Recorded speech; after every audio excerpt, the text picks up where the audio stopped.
सबको जय मसीह की। परमेश्वर को बहुत बहुत धन्यवाद हो एक बार फिर से हमें मिलाने के लिए एक कलीसिया के रूप में।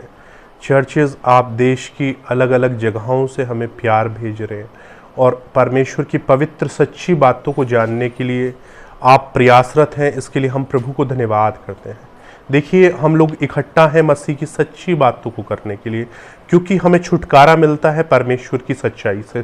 सत्य स्वतंत्र करता है। हम लोग बात करने जा रहे हैं व्यभिचार के विषय में। हमने शुरुआत करी। परमेश्वर का पहला विषय क्या है? सबसे पहला विषय है पाप और बुराई। और शैतान की सबसे ज्यादा शक्तिशाली strong spirit of devil is adultery, है ना। व्यभिचार सबसे ज्यादा शक्तिशाली प्रबल माया है वो। देखिए, हम लोग इस बात पर फिर से ध्यान करेंगे। आप देखिए, उत्पत्ति 6 अध्याय 1 से 13 में जब हम पढ़ते हैं, परमेश्वर ने सारी पृथ्वी को मानव जाति के साथ विनाश किया। कारण क्या था? कारण थे 2 प्रमुख कारण। सबसे पहला कारण है लैंगिक पाप, व्यभिचार, गंभीर लैंगिक पाप और दुष्टता उस जाति की। हम आगे इस बात को फिर से देखते हैं जब आप इसे पढ़ेंगे उत्पत्ति 6 अध्याय 1 से 13 में। उससे आगे हम देखते हैं लूत के समय में नाश किया सदोम और अमोरा को। कारण क्या था? आप देखते हैं लूत के समय में जब वो नाश करने आया, परमेश्वर के सामने उस जगह की दुहाई पहुंची, है ना, उन लोगों की दुष्टता पहुंची। तो कारण क्या था? वो लोग उन स्वर्गदूतों के साथ कैसा व्यभिचार करना चाहते थे। आप समझ पा रहे हैं, परमेश्वर ने सदोम और अमोरा को नाश किया। अब हम इस बात पर फिर आगे देखते हैं। परमेश्वर इजरायली जाति को निकाल कर लाए। कनान प्रदेश के हर एक जाति को परमेश्वर ने नाश किया। और उन जाति के नाश का कारण क्या था? हम पढ़ते हैं उन जाति के नाश के कारण को। हम देखते हैं 18 अध्याय लेवी व्यवस्था के अनुसार लिखा है 14 और 15वें वचन में, उस जाति का घोर पाप, घोर व्यभिचार, लैंगिक पाप और उस जाति की दुष्टता। आइए इस पर हम आगे चर्चा करेंगे परमेश्वर की महिमा के लिए, और बड़े गंभीरता से चर्चित इस बात पर ध्यान करना होगा। हम देखते हैं, लिखा है परमेश्वर के वचन के अनुसार आयुब 31 के 12 में इसे इस तरह से क्लियर हुआ, क्योंकि यह एक ऐसी आग है, व्यभिचार एक आग है जो जलाकर भस्म कर देती है। और 31 के 11 में लिखा है, क्योंकि यह महापाप होता है और न्यायों से दंड पाने के योग्य अधर्म का काम है। व्यभिचार महापाप है और यह न्यायों के से दंड को पाने का एक अधर्म का काम। और उसके लिए जब आप देखते हैं व्यवस्था दी गई मूसा के द्वारा, तो व्यभिचार के लिए प्राणदंड ठहराया गया, प्राणों का दंड ठहराया गया। और आयुब की पुस्तक में लिखा है यह एक महापाप है और यह एक ऐसी आग है जो जलाकर भस्म कर देती है। हम देखते हैं नीति वचन 6 अध्याय उसके 29 वचन में इसे इस तरह से, देखिए, ये किसी मनुष्य का वचन नहीं, ये परमेश्वर का वचन है ना। और वचन ही परमेश्वर है। परमेश्वर की इच्छा कहाँ है? वचन में। और वचन को जानेंगे जब हम, सत्य को जानेंगे, सत्य हमें स्वतंत्र करेगा। लिखा है नीति वचन 6 का 29, 27, 28 और 29 में इस प्रकार लिखा है, देखिए, जो पराई स्त्री के पास जाता है उसकी दुर्दशा ऐसी है ना। और व्यभिचार के विषय में ऐसा लिखा है, व्यभिचार के द्वारा दरिद्रता आती है। यानी कि जो भी कोई व्यभिचारिणी से संबंध रखता है वह टुकड़ों का मोहताज हो जाता है ना। व्यभिचार के द्वारा दरिद्रता आती है। इस गंभीर बात को आप याद रखिए। नीति वचन उसके 6 के 26 में लिखा है, व्यभिचारिणी अनमोल जीवन का अहेर कर लेती है। और क्या ऐसा हो सकता है कि कोई अपनी छाती पर आग को रख ले और उसको कोई फर्क नहीं पड़े? ऐसा प्रभु के वचन में लिखा है उसके कपड़े न जले। क्या ऐसा हो सकता है कोई अंगारों पर चले और उसके पांव न झुलसे? देखिए, ये लिखा है व्यभिचार के विषय में। क्या ऐसा हो सकता है कि वो व्यक्ति, कोई भी व्यक्ति व्यभिचार करे? देखिए, आप इस बात की गंभीरता को समझिए। व्यभिचार एक ऐसी प्रबल माया, एक ऐसी स्ट्रॉन्ग स्पिरिट ऑफ डेविल जिसके अंडर में सारे हैं आज थ्रू आउट द वर्ल्ड, है ना। अडल्ट्री, छोटे बच्चे से लेकर एक बूढ़ा आदमी तक व्यभिचार की आत्मा से ग्रसित है। आप इस बात की गंभीरता को समझिए चर्चेस। और देखिए क्या लिखा है नीति वचन 7 का 21 और 23 तक हम लोग पढ़ेंगे। क्या लिखा है? ऐसी बातें कह कहकर उसने उसे अपनी प्रबल माया में फंसा लिया और अपनी चुकनी चुपड़ी बातों से उसको अपने वश में कर लिया। देखिए, व्यभिचारिणी की जो स्पिरिट है वो हमारे मन से चिकनी चुपड़ी बातें कहां करती है? हमारे मन में बड़ी ही चिकनी चुपड़ी बातें करती है। और आयुब की पुस्तक में हमने देखा कि क्या मैं किसी स्त्री पर मोहित हुआ हूं और उसके दरवाजे पर बैठा हूं उसका अहेर करने के लिए? यह तो महापाप है ना। और क्या लिखा है? वे व्यभिचारिणी प्रबल माया में फंसा लेती है। प्रबल माया यानी स्ट्रॉन्ग हिप्नोटिज्म।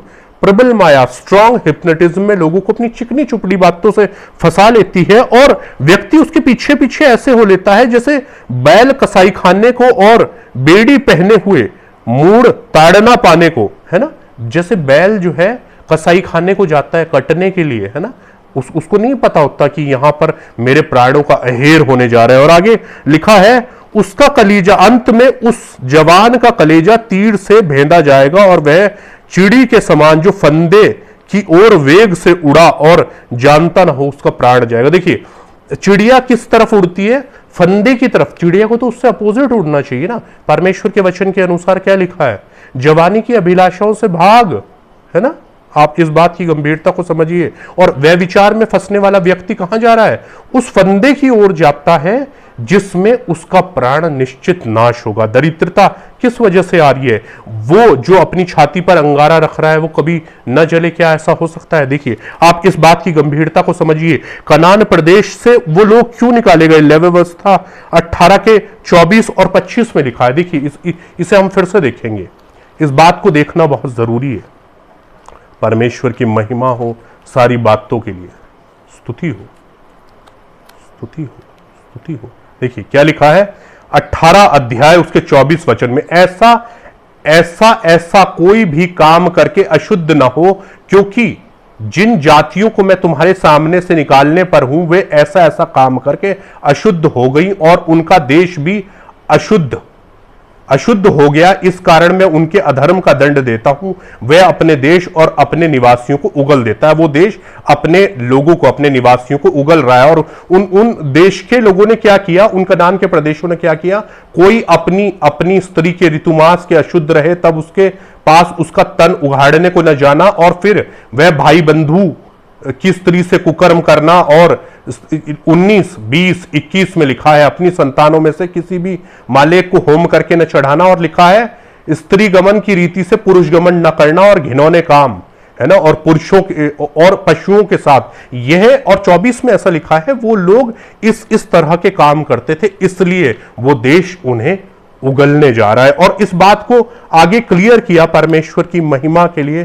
क्या क्लियर किया गया? लिखा है व्यवस्था विवरण 9 के 5 में लिखा है, उस जातियों की दुष्टता के कारण मैं उन लोगों को नाश करने जा रहा हूं। आप इस बात की गंभीरता को समझिए चर्चेस। ये पुराने नियम से बहुत ही संक्षिप्त में बताने के लिए परमेश्वर के अनुग्रह से हमने कोशिश करी है। देखिए, बहुत ही संक्षिप्त में इन बातों को समझिए। व्यभिचार एक ऐसी आग है जो मनुष्य को निश्चित नाश करेगी, और व्यभिचार एक प्रबल माया है जो हमसे बात करती है। आइए और भी गंभीर बातों को देखते हैं।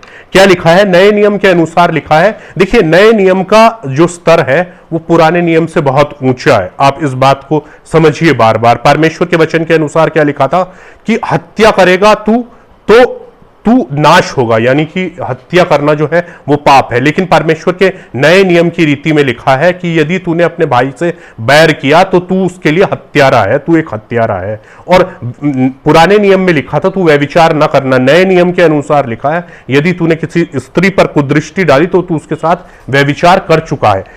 ऐसा बताया गया परमेश्वर के वचन, नीति वचन की शुरुआती शिक्षाओं में बताया गया। 5 अध्याय उसका 27 और 28 वचन जब आप देखते हैं, कुरिन्थियों 6 का 13 में ऐसा लिखा है, देह व्यभिचार के लिए नहीं प्रभु के लिए है और प्रभु देह के लिए है। और 6 अध्याय 1 कुरिन्थियों उसके 18 और 19 वचन में लिखा है, व्यभिचार करने वाला अपनी देह के विरुद्ध पाप करता है। और क्या तुम नहीं जानते तुम पवित्र आत्मा का मंदिर हो? देखिए, व्यभिचार करने वाला अपनी ही इस शरीर के अनुसार, ये देह किसका है? ये दाम चुकाकर खरीदा गया है, हम अपने नहीं हैं।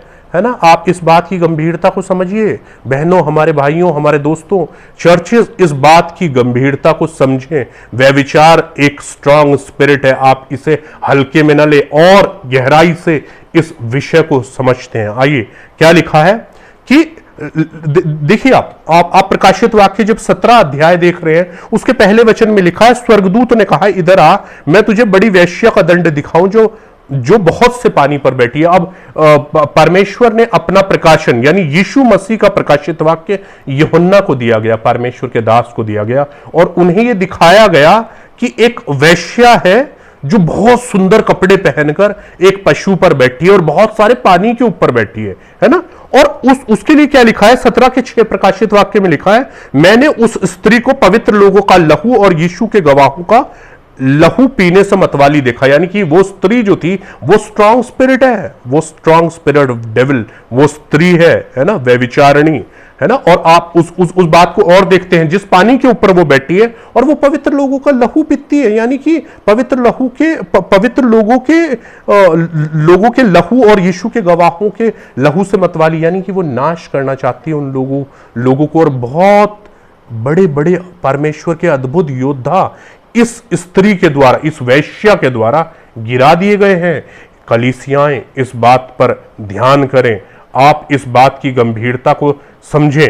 और देखते हैं जिस पानी पर, देखिए वो वैश्या किस पर बैठी है, उस पानी पर बैठी है। और क्या लिखा है उस पानी के विषय में, फिर उसने मुझसे कहा, जो पानी तूने देखा जिस पर वैश्या बैठी है वे तो लोग हैं, वे तो लोग हैं। यानी कि ये संसार किसके अधीन है, वो तो लोग हैं और भीड़ है और जातियां हैं जिस पर वह बैठी है। वो ये जो संसार है ना, ये संसार उस व्यभिचारिणी के अधीन है। वो जिन पर बैठी है वो जातियां हैं, भाषाएं हैं, लोग हैं, उनसे बरी नहीं है लोग। क्योंकि क्या लिखा है, जो कोई पाप करता है पाप का दास है।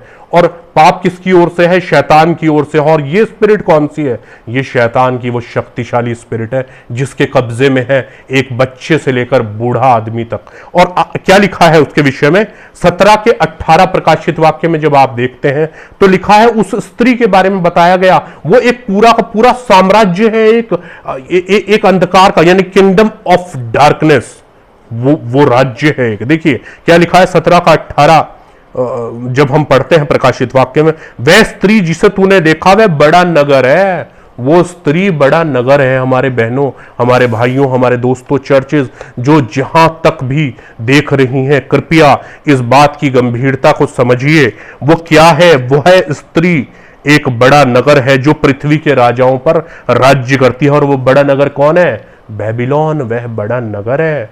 बहनों, हमारे भाइयों, हमारे दोस्तों, आप इस बात की गंभीरता को फिर से समझिए। देखिए जब एक बच्चा एक सांप को देखता है तो क्या करता है, बच्चा उसे पकड़ने के लिए भागता है। और जब उसका पिता उसी सांप को देखता है तो वो क्या करता है, वो उससे बचता है, अपनी जान बचाता है। देखिए आप इस बात को फिर से समझिए। 119 भजन संहिता उसके 9वें वचन में क्या लिखा है, जवान अपनी चाल को किस उपाय से शुद्ध रखे, तेरे वचन के अनुसार सावधान रहने से। आप इस बात की गंभीरता को समझिए, परमेश्वर के वचन के अनुसार सावधान रहने से। और क्या बताया गया, तिमुथियुस में बताया गया, 2 तिमुथियुस उसका 21वें वचन में, उसके 22वें वचन में हमें ऐसा साफ साफ बताया गया। क्या लिखा है, क्या लिखा है, जवानी की अभिलाषाओं से भाग। और जब सबोपदेशक में आप वो पढ़ते हैं वचन कि जवान अपने मनमाने कार्य कर और जो तुझे अच्छा लगे उसी रीति से चाल चल, लेकिन याद रख, चेतावनी उसके बाद दी गई, लेकिन याद रख, जो भी कुछ तू करेगा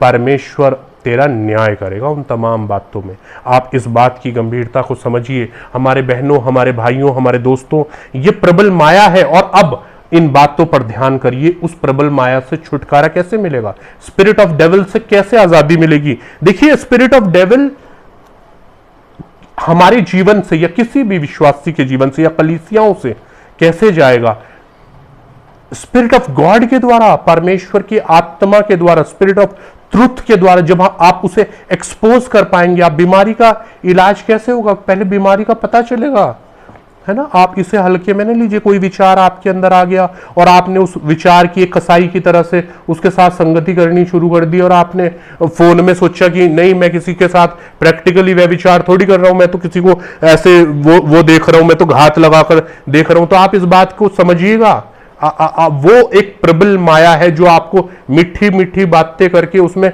फंसाना चाहता है। और आप स्पिरिट ऑफ गॉड के सामने आप बार बार जाइए। जब आप घुटने टेक कर, ये जाति बिना उपवास और प्रार्थना के और किसी रीति से नहीं जाती। और दूसरी बार समझाया गया, पहली बार क्या बोला गया, ये जाति बिना प्रार्थना के नहीं जाती।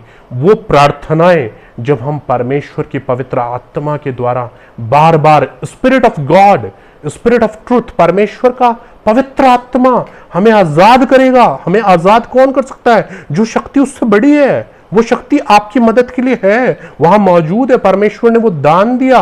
और क्या बोला परमेश्वर ने? ऐसा साफ साफ बोला कि यदि तुम बुरे होकर भी अपने बच्चों को अच्छी वस्तुएं देना चाहते हो तो मांगने वाले को स्वर्गीय पिता पवित्र आत्मा क्यों ना देगा। और पवित्र आत्मा का सबसे पहला गुण क्या है? सबसे पहला वो पवित्र आत्मा है। वो मनुष्य को पवित्र बनाते हैं, है ना। आपको हर एक अशुद्धता से छुड़ाकर शुद्ध जल डालकर आपको शुद्ध किया जाएगा, है ना।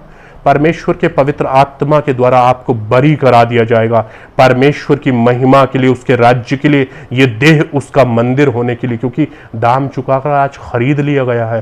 बहनों, हमारे भाइयों, हमारे दोस्तों, पृथ्वी का विनाश और उस मानव जाति के इतिहास को जब आप 6 अध्याय उत्पत्ति से पढ़ते हैं और आखिरी तक पढ़ते हैं, प्रकाशित वाक्य तक पढ़ते हैं, 17 अध्याय तक, 18 अध्याय तक, तो वो व्यभिचारिणी वहां मौजूद रही।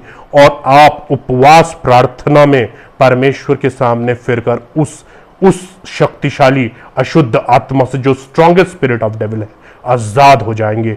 और परमेश्वर की महिमा के लिए ये सचमुच परमेश्वर का वह सत्य है जो आजाद करता है। परमेश्वर की महिमा हो।